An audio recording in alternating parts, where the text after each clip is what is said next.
안녕하세요. 말씀 베이커리 296번째 시간 기도하심으로 시작하겠습니다. 거룩하신 주님 감사합니다. 주님의 말씀을 묵상합니다. 성령님께서 말씀에 조명이 되어 주시옵소서. 우리 주 예수님의 이름으로 기도합니다. 아멘. 네, 오늘 보실 말씀은 디모데전서 1장 1절에서 20절까지의 말씀입니다. 우리의 구주님이신 하나님과 우리의 소망이신 그리스도 예수님의 명령으로 그리스도 예수님의 사도가 된 나 바울이 믿음 안에서 나의 참 아들인 디모데에게 이 편지를 씁니다. 하나님 아버지와 우리 주 그리스도 예수님께서 내려주시는 은혜와 자비와 평화가 그대에게 있기를 바랍니다. 자, 바울은 자신이 예수님의 명령으로 사도가 된 것을 밝힙니다. 그리고 이제 디모데 편지를 쓸 때 믿음 안에서 나의 참 아들이 된 디모데라는 내용을 씁니다. 지금 바울과 디모데의 관계가 바울이 디모데를 믿음으로, 즉 복음으로 낳은 아들이라는 겁니다. 어떻게 보면은 바울을 통해서 예수님을 믿게 되었다라고도 우리가 추측해 볼 수 있는 내용이겠죠. 근데 아들이라는 표현은요, 자기보다 이제 나이가 어린 사람인데 굉장히 아끼는 사람, 스승과 제자 관계에서도 이런 말을 씁니다. 유대인들은. 그래서 굉장히 바울과 디모데의 관계가 끈끈한 그런 애착 관계가 있었다라고 우리가 볼 수 있겠습니다. 자, 그리고 이제 3절부터 계속 보겠습니다. 내가 마케도니아로 떠날 때에 그대에게 에베소에 머물러 있으라고 부탁하였습니다. 그것은 그대가 거기에서 어떤 사람들로 하여금 다른 교리를 가르치지 못하도록 명령하고 신화와 끝없는 족보 이야기에 정신을 팔지 못하도록 하려는 것입니다. 그러한 것들은 믿음 안에 세우신 하나님의 경륜을 이루기보다는 도리어 쓸데없는 변론을 일으킬 뿐입니다. 이 명령의 목적은 깨끗한 마음과 선한 양심과 거짓 없는 믿음에서 우러나오는 사랑을 불러일으키는 것입니다. 그런데 몇몇 사람은 이러한 목적에서 벗어나서 쓸데없는 토론에 빠졌습니다. 그들은 율법 교사가 되려고 하지만 사실은 자기들이 무엇을 말하고 있는지 또는 무엇을 주장하고 있는지도 알지 못합니다. 우리가 알기로 율법은 사람이 그것을 적법하게 사용하면 선한 것입니다.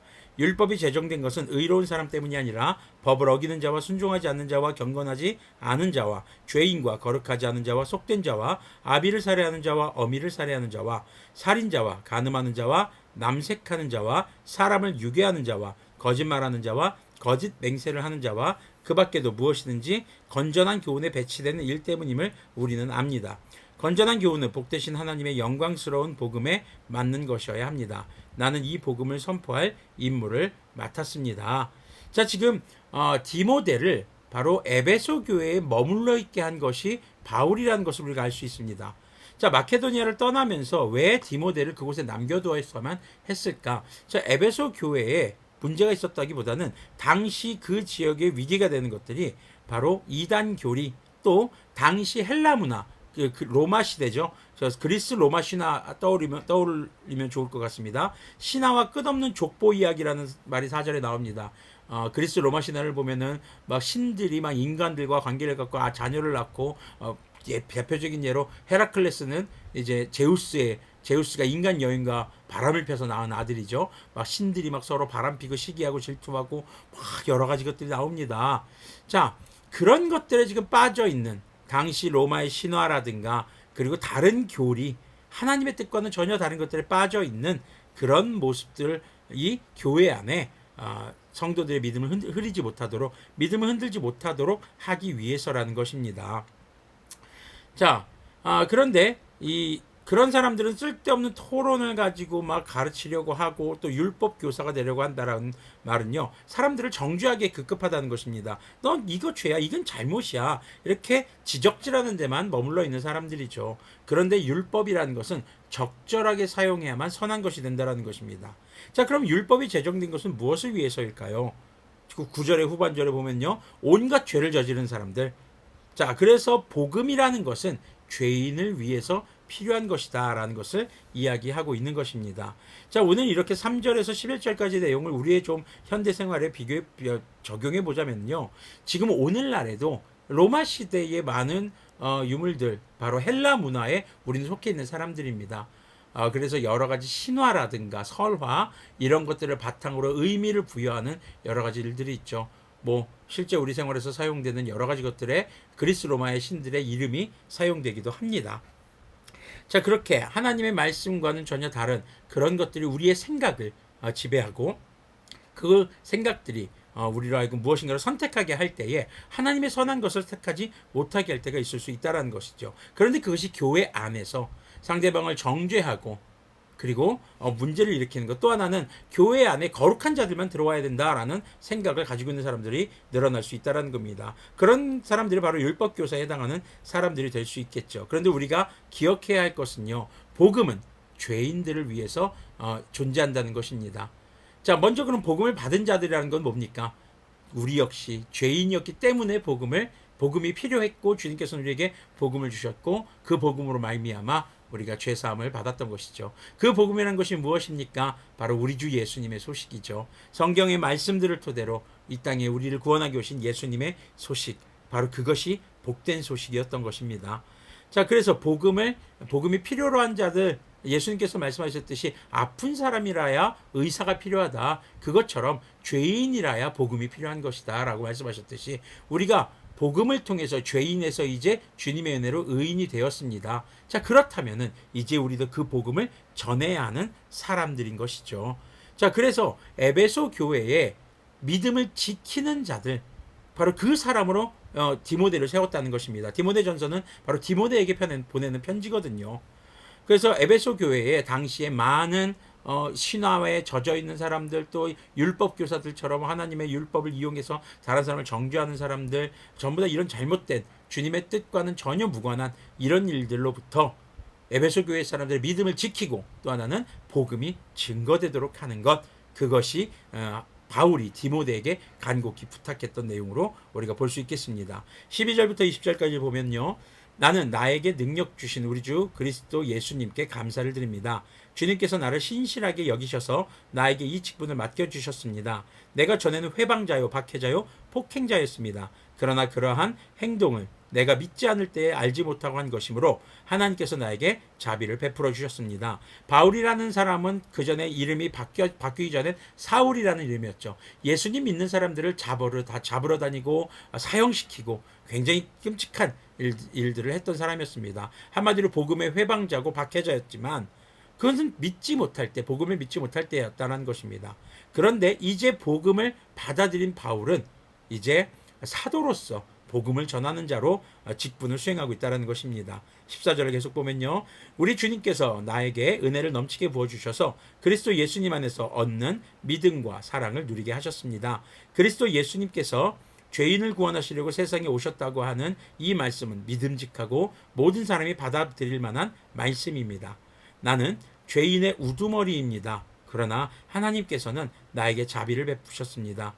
그 뜻은 그리스도 예수님께서 끝없이 참아주심의 한 사례를 먼저 나에게 드러내 보이심으로써 앞으로 예수님을 믿고 영생을 얻으려고 하는 사람들의 본보기로 삼으시려는 것이었습니다.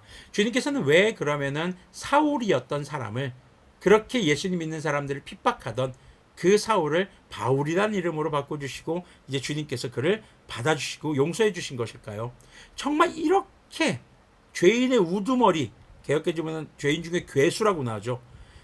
그런 정말 죄인 중에 상죄인을 갖다가 용서하신 주님의 모습이 바로 하나의 사례라는 겁니다.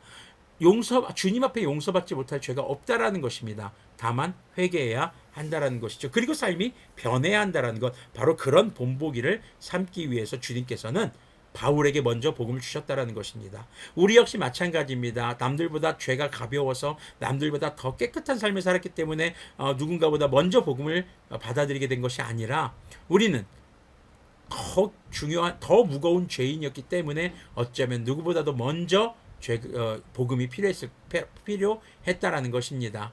어떤 병에 있어서 치료제를 누구에게 가장 먼저 투여할까요?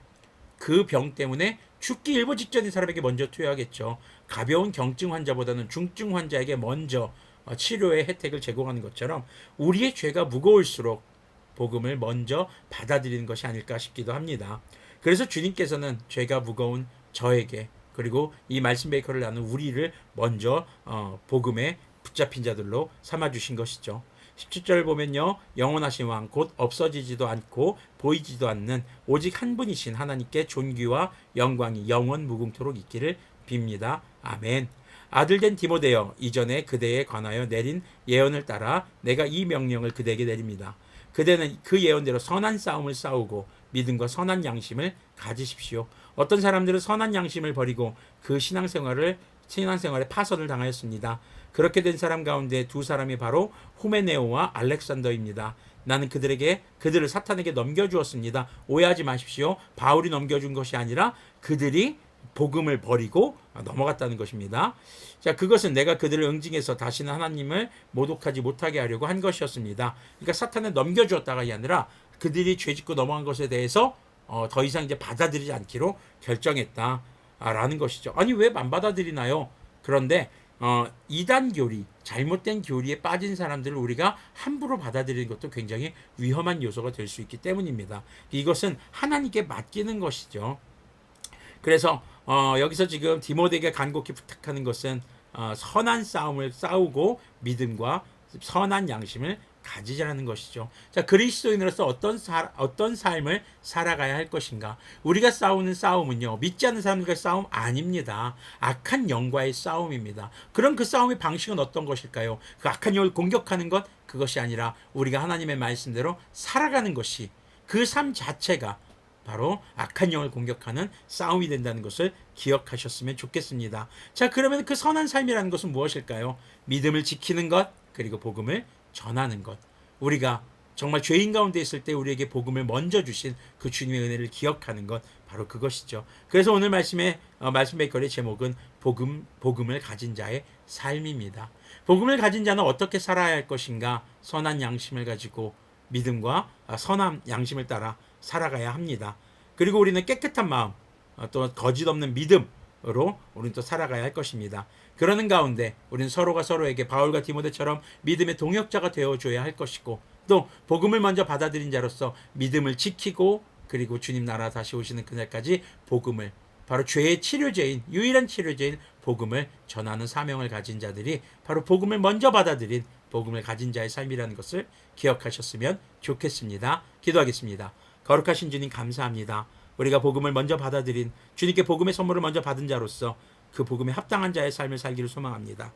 믿는 자들이 서로가 서로에게 동역자가 되어주고 힘이 되어주며, 그리고 우리의 믿음을, 또 서로의 믿음을 굳건히 지켜가며 복음을 전할 수 있는 우리, 그런 교회, 그런 신앙 공동체가 될 수 있도록 긍휼을 베풀어 주시고, 우리의 삶이 선한 싸움인 것을 기억하게 하시고, 정말 사람을 미워하고 사람을 공격하는 것이 아니라 악한 영과 대적하여 우리의 삶이 거룩하게 살아가는 삶이 될 수 있도록 인도하여 주시고, 믿음과 선한 양심을 따라 살아가는 그런 그리스도인들이 되도록 긍휼을 베풀어 주시옵소서.